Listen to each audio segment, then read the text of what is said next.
मनमानी नहीं चलेगी, नहीं चलेगी, नहीं चलेगी। कोई बुला लो, दो लोग बढ़िया बोल रहे हैं। रेल मंत्री मुर्दाबाद, लगातार जो है विद्यार्थी कहा जाए रेलवे सरकार के खिलाफ दिल्ली के जंतर मंतर पर ये विरोध प्रदर्शन कर रहे हैं। अब से लगभग 25 दिन पहले यहाँ पर छात्र पहुंचे थे और उन्होंने जो रेलवे के मंत्री हैं उनके खिलाफ प्रदर्शन किया था और साफ तौर से कहा है इन्होंने कि रेलवे प्रशासन के खिलाफ इनका महाधरना प्रदर्शन है। जिस तरीके से कोरोना काल में वैकेंसी निकली थी और वैकेंसी कोरोना काल के जाने के बाद जो है अभ्यर्थी इनका मेरिट में नाम आ गया था और उसके बाद जो है इनका कहा जाए सिलेक्शन नहीं किया गया। अब इसी पे इनसे खास बातचीत कर लेते हैं। सर, आप लोग कहाँ से आए हैं? लगातार जो रेलवे के खिलाफ आप आवाज उठाते आ रहे हैं। 25 दिन पहले भी आपने दिल्ली के जंतर मंतर पर बैठ के प्रदर्शन किया था, लेकिन सरकार किसी तरीके से आपकी आवाज सुनने के प्रयास नहीं कर रही। सर, हम लोग कोई पर्टिकुलर एक स्टेट से नहीं है, हम लोग ऑल ओवर इंडिया की वैकेंसी थी और ऑल ओवर इंडिया से लड़के आए हुए हैं। कोई राजस्थान, यूपी, बिहार, पश्चिम बंगाल सभी राज्यों से हैं, किसी एक पर्टिकुलर राज्य से नहीं है। और अंतिम हम लोग का जो धरना हुआ था वो 2 मई को हुआ था। 2 मई को धरना के बाद भी हम लोग इसको आगे बढ़ाना चाहते थे, लेकिन दिल्ली पुलिस का कहना था कि ये धरना को आगे डेट नहीं दिया जा सकता, एक ही दिन का परमिशन मिलेगा। अगर आप फिर से दोबारा करना चाहते हैं तो 10 दिन बाद आइए। इसलिए हम लोग आज का डेट मिला है, आज और कल का। अगर बात की जाए किन कर्मचारियों से अभी तक आपकी बात हुई, किन मंत्रियों से बात हुई, जबकि लगातार भाजपा युवाओं के हित की बात करती है? किसी मंत्रियों से अभी तक एक मंत्री भी नहीं है जिस इस विषय में बात हुई है मैडम सर।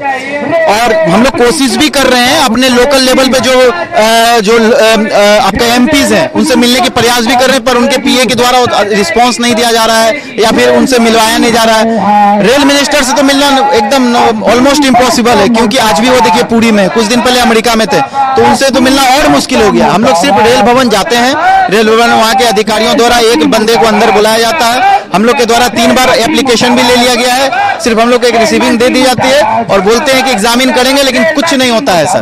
रेल भवन के पास भी आप लोगों ने प्रदर्शन किया था, वहां से आपको तत्काल में हटा दिया गया था, तब भी आपकी आवाज नहीं सुनी। रेल भवन उनका कहना है ये धारा 144 लागू होने वाला ये जगह है, बहुत सेंसिटिव एरिया है, यहाँ पर आप लोग 2 आदमी से ज्यादा नहीं जुड़ सकते हो। आप लोग को जो करना होगा, आप लोग जहाँ प्रोटेस्ट प्लेस है वहाँ कीजिए। यहाँ पर अगर कुछ बात करना है तो 1 से 2 आदमी अलाउड है, उनको मैं अंदर में जाके अधिकारियों से बात करवा सकता हूँ। लेकिन आप लोग देश के खिलाफ नहीं प्रदर्शन कर रहे थे, आप तो अपनी मांगे रख रहे थे। आपने जो वैकेंसी निकली थी उसका फॉर्म डाला था, उसके लिए आप बात करने ही आए हैं ना, आप लड़ाई लड़ने तो नहीं आए। बिल्कुल, लेकिन वहाँ जो पुलिस वाले जो होते हैं उनको यही बात हम लोग बोलते हैं कि सर हम लोग तो यहाँ पर बम फेंकने तो आए नहीं है या फिर कुछ पब्लिक प्रॉपर्टी भी टच कर नहीं रहे, हम लोग सिर्फ शांति से बैठ के अपना मुद्दा रखना चाहते हैं। और इस बार हम लोग का मुद्दा भी यही थी कि हमें रेल मंत्री से मिलवाइए, हमें उनसे 10 मिनट समय चाहिए, उनसे बात रखना चाहते हैं, क्योंकि अधिकारियां हमारी कोई बात नहीं सुनते हैं। लेकिन वो उनका वही कहना होगा कि इसमें हम कुछ नहीं कर सकते, हमारा ड्यूटी है आप लोग को यहाँ से हटाना। जबकि युवा देश का भविष्य माना जाता है, तो किस तरीके से आगे देश चलेगा? बहुत मुश्किल है, क्योंकि जिस तरह से देख रहे हैं रिसेंटली जो कर्नाटक का चुनाव हुआ, अब लग रहा है कि अब ये हिंदू मुस्लिम का चलने वाला नहीं है। अब जब तक पेट में खाना नहीं होगा हिंदू मुस्लिम अब चलने वाला नहीं है। सभी घर में पूजा पाठ करते हैं, उस चीज को टीवी में दिखाना कोई आवश्यकता नहीं है। जो अगर मीडिया में आके पूजा पाठ करे, रोज मंदिर जाए, वही सच्चा सनातनी होगा या सच्चा मुसलमान होगा, ऐसा नहीं होता है। तो हमें ये बोलना है कि कर्नाटक में जो चुनाव हुआ ये ट्रेलर था। अगर इसी तरह आगे भी अगर सरकार युवाओं को नजरअंदाज करती रहेगी, सारे मुद्दाओं को उठाएगी लेकिन युवाओं के मुद्दा को नहीं उठाएगी, तो ये भूल रही है कि देश में 60% युवाओं का देश है। अगर उनके पेट में अगर आप लात मारोगे तो ये आपकी सरकार हिलने में, इंदिरा गांधी जैसे सरकार हिल गई तो आप भी कोई उससे बड़ी सरकार नहीं है।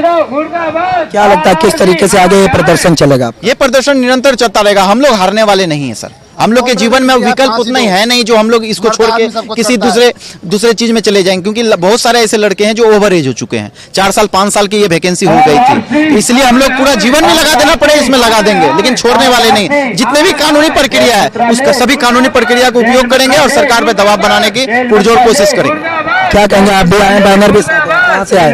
मैं राजस्थान से हूँ, नरेश मीना। हमें भर्ती आई थी, हमें मरता आदमी कुछ भी कर सकता है। हमने लिख रखा है उसमें बैनर में कि फांसी दो या नौकरी दो, हमें नौकरी चाहिए या फांसी दो, तो मरता हुआ आदमी कुछ भी कर सकता है। तो देखा, युवाओं का साफ तौर से कहना है नौकरी दो या फांसी दो। अब देखना होगा सरकार इनकी बात किस तरीके से सुनती है या